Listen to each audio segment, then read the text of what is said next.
Y hoy lunes, como les anunciábamos al principio, no podemos fallar a nuestra cita con la historia de la ciudad de Orihuela a través de la voz de Antonio Mazón. Antonio Mazón es el administrador de la página de Facebook Oriola Vista desde el Puente de Rusia y nos acompaña ya en los estudios de esta casa. Antonio, hola, ¿qué tal? Muy buenas. Buenos días, Alfonso. Por cierto, ¿cuántas visitas o cuántos me gustas tiene ya esta página de Facebook? Más de 2060. Más de 2060, muchísimos, ¿no? Muchísimas visitas, muchísimos me gusta para ser una página que haces tú, digamos, en tus ratos libres, ¿no? Como un hobby. Sí. La verdad es que tiene mucho mérito, Antonio. Bueno, pues vamos a continuar con este relato de la historia de la ciudad de Orihuela a través de sus calles. ¿Por qué calles vamos a continuar hoy? Por primera vez no vamos a hablar de ninguna calle. En el programa anterior terminamos un largo paseo radiofónico que empezó en febrero del año pasado en la del Ángel. Durante 19 programas hemos recorrido los arrabales de San Agustín y de San Juan, además de buena parte del casco, para volver al punto de partida. Hoy deberíamos iniciar la segunda parte, otra larga ruta que partiendo de la calle del Río nos llevará por el resto del casco hasta el tercer arrabal, el Rabaloche. Pero no me parece apropiado comenzarla el último mes del año. Si te parece, hoy haremos un programa puente y ya en enero comenzaremos el paseo por las calles de Orihuela 2015. Me parece perfecto, Antonio, pero entonces, cuéntame, ¿de qué va a tratar el programa de hoy? Este programa puente. Pues eso, del puente. Hoy vamos a hablar un poco del Puente Viejo y de la Sala del Consell, el punto donde empezamos a contar el año que viene. Cuando quieras. Más allá de asentamientos temporales, numerosos historiadores coinciden en afirmar que los primeros oriolanos se instalaron en el llano del Monte de San Miguel, y desde allí se fueron desparramando hasta ocupar la estrecha franja de tierra situada entre el monte y el río. Esto es lo que llamamos el casco oriolano. Pronto necesitaron cruzar al otro lado, y fue necesario contar con un puente. Las primeras noticias nos llegan a través del geógrafo musulmán Al-Idrisi, que en el siglo XII, hablando del río, nos dice que bañaba los muros del lado del oeste, y que un primitivo puente de barcas daba acceso a la ciudad. Ya en manos cristianas, el cronista Pedro Bellot cuenta que a comienzos del siglo XIV, Oriola contaba con un frágil puente de madera a merced de las crecidas del río, por lo que necesitaba ser reparado constantemente. Me imagino, Antonio, que esto deberían ser simples pasarelas. Más o menos. Eran tan sencillos que se permitían destruirlos en caso de amenaza. Sin puente, el río se convertía en un foso defensivo al pie de los muros. Como muestra, voy a leer un texto referente a la Guerra de los Pedros. El puente quebrado se dijo, porque en la primera guerra del rey don Pedro de Castilla lo mandó quebrar el Consejo, y en el año 1361, en el cual se hizo la paz, mandó dar 50 sueldos para adobarlo. Y, Antonio, ¿le llamaban el puente quebrado? Esto me recuerda a lo de las calles, que en cada época lo llamaban según las circunstancias. Al principio no necesitaba apellido, pues solo había uno. Pero con la expansión de los arrabales se construyó otro para unir el de San Agustín con el de San Juan. Al ser más reciente y estar más a levante, a este le correspondieron los títulos de Viejo o de Poniente. Y al otro, el Nuevo o de Levante, está claro. Lo cierto es que fabricado con barcas, con tablas o de piedra, el puente ha sido a lo largo de la historia un reto para la ciudad. Ten en cuenta que durante siglos fue el único enlace entre el casco urbano y los habitantes del que entonces se llamaba Raval del Pont o Arrabal del Puente. Voy a leer otro fragmento del cronista Bellot, fechado en 1320. El día de Navidad amaneció el río tan crecido que cubrió el puente, y las gentes del Raval y heredades no podían pasar a misa. Y el consejo mandó que todos los maestros y toda la gente de la villa acudiesen a ayudarles, y así fue adobado y presto. O sea que toda la preocupación al final era por no poder asistir a misa. Menudo problema. Para la gente de aquella época era toda una tragedia carecer de iglesia cuando el río los dejaba incomunicados en la otra orilla. Y en ese caso, precisamente en Navidad. Pero sucedía con tanta frecuencia que se vieron obligados a utilizar la ermita de San Sebastián, situada donde ahora está el convento del mismo nombre, como ayuda de parroquia de la catedral, con su pila bautismal y con un cura que residía permanentemente al otro lado del río para asistirla. Vamos, que tenían un cura de guardia. Algo parecido. El problema espiritual se solucionó al construir el convento de San Agustín, que dio nombre al arrabal. Pero la precariedad del puente arrastraba otros perjuicios más mundanos, por lo que el Consell se veía obligado a renovarlo más o menos cada 10 años. Menudo gasto tendría que suponer reponer el puente cada 2 por 3. En el siglo XIV, el esfuerzo económico se intentó paliar estableciendo un pontaje, un impuesto por uso del puente que se cobraba a los ganaderos que lo usaban a razón de una cabeza por 1000. ¿Esto quiere decir que se quedaban una oveja de cada 1000? ¿Tantas ovejas pasaban por el puente? Hasta el siglo XIX, muchos ganaderos trashumantes de Albarracín o de Cuenca arrendaban pastos en Orihuela, y para llegar a las dehesas, como por ejemplo la de Campoamor o la de Pizana, necesitaban atravesar el puente. Pero el dinero no era el único problema.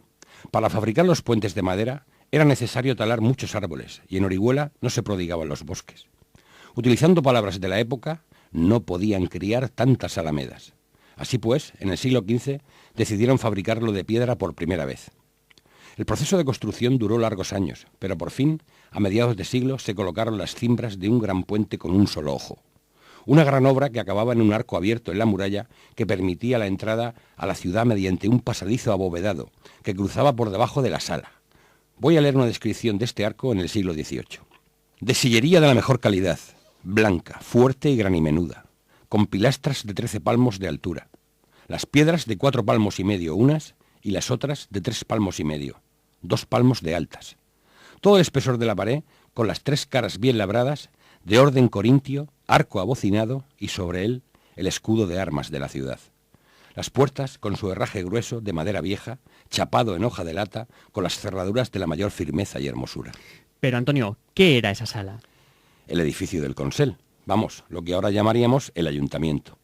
Construido de ladrillo en el siglo XIV y reedificado en piedra a finales del XVI, formaba un complejo defensivo con el puente de piedra que le servía de apoyo.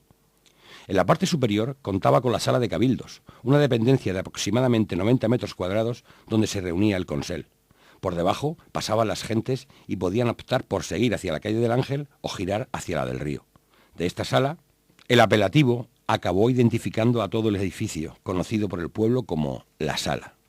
Es curioso y seguramente no tenga nada que ver, pero en la huerta se sigue llamando La Sala a la estancia elevada construida sobre las viviendas para albergar la paja y el grano.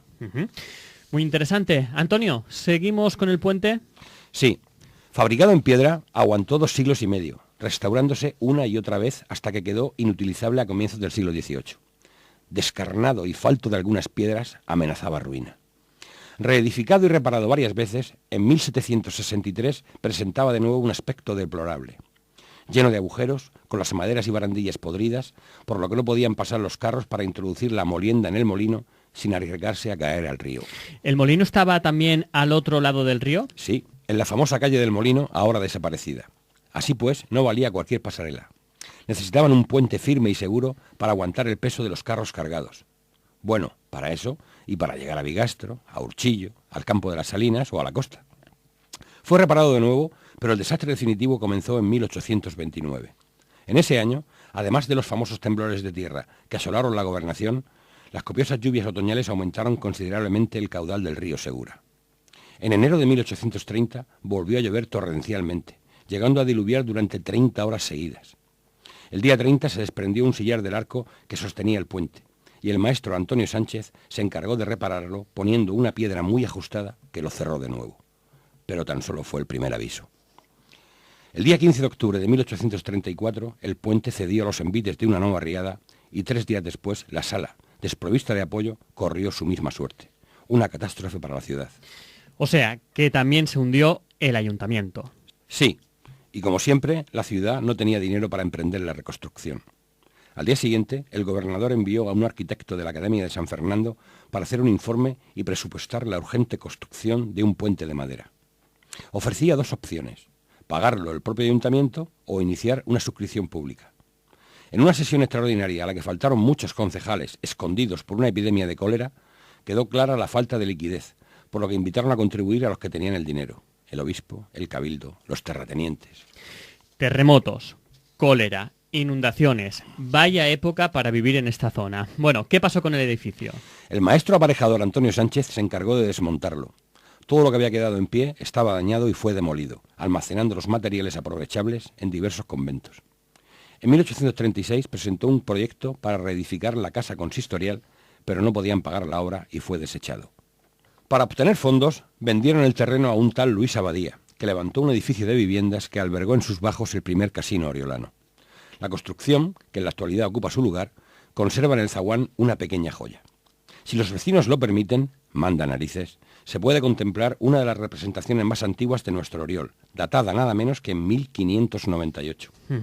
Pero si vendieron el solar, ¿qué pasó entonces con el ayuntamiento? Que lo trasladaron a la Plaza Nueva, al antiguo edificio del Pósito, que fue adecentado con materiales de varios edificios, entre ellos las traseras del Palacio Episcopal, destrozadas también por las riadas. Pero volvamos al puente.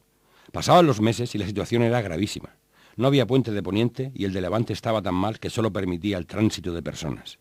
Tras varios proyectos impensables para las arcas municipales, se llegó a pensar en una especie de privatización, restableciendo el pontazgo, y así cobrar una pequeña cantidad a las caballerías, carros y galeras que lo cruzasen. Al final, el obispo Félix Herrero Valverde tomó el insuficiente dinero recaudado y se encargó personalmente de dirigir la construcción de 2 nuevos puentes de madera. Escogió para ello al capuchino Fray Antonio de Benimassot, del convento de Monóvar, que ya había trabajado en la obra del convento de las Salesas. Pues menos mal que estaba el obispo. Sí, pero los puentes de Benimassot fueron el mayor de los fracasos. Los terminó en 1835 y pronto comenzaron a perder nivel, de forma que en 1840 amenazaban con desplomarse totalmente.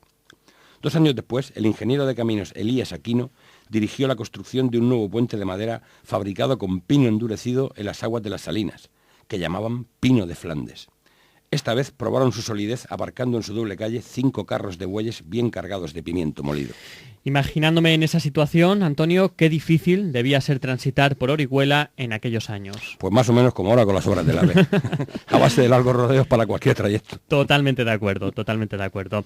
¿Y duró mucho este puente de Pino de Flandes? En 6 años tenía destrozado el piso y había que asegurarlo con tornillos y cuñas, chapuzas y más chapuzas.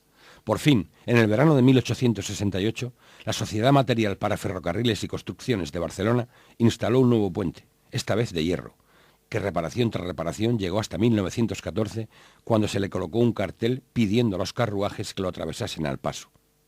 Entre 1917 y 1918 fue desmontado y reparado de nuevo, y así llegó a la Segunda República, cuando se restringió el tráfico pesado por los 2 puentes, siguiendo los informes emitidos por técnicos consultados. Quedó prohibido el paso a los vehículos cuyo peso superase los 1.500 kilos. Aquel verano de 1934, una falla confeccionada por Lucio Sarabia para el barrio de Los Hostales se burló de la situación. Representaba el puente cruzado por un grupo de pasajeros a pie que llevaban en volandas el autobús. Las cosas de la República, siempre tan originales. Para terminar, quiero recordar que en noviembre de 1936 decidieron dar el nombre de Rusia y México a 2 calles de Orihuela. Pero ¿no has dicho que hoy no ibas a hablar de calles? Y lo mantengo. Como homenaje a las naciones hermanas que tan valiosa ayuda prestaban en la lucha contra el fascismo, decidieron rotular el puente de Poniente como Puente de México y el de Levante como Puente de Rusia. Antonio, creo que acabas de desvelar una de las incógnitas que estoy seguro que mucha gente se preguntaba en torno al título de tu libro y de tu página de Facebook. Y es que durante la guerra al puente de Levante se le llamó el Puente de Rusia. Eso es. Y con esto nos despedimos hasta el año que viene. Felices fiestas a todos. Felices fiestas, Antonio.